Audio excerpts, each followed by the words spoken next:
మాట పలుకు తెలియనిది మాటున ఉండే మూగమది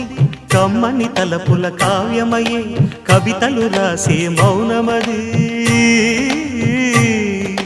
రాగల రోజుల ఊహలకి స్వాగతమిచ్చే రాగమది శృతిలయలరగని ఊపిరికి స్వరములు కూర్చే గానమది ఋతువుల రంగులు మార్చేది కల్పన కలిగిన మది భావం బ్రతుకును పాటగా మలిచేది మనసున కదిలిన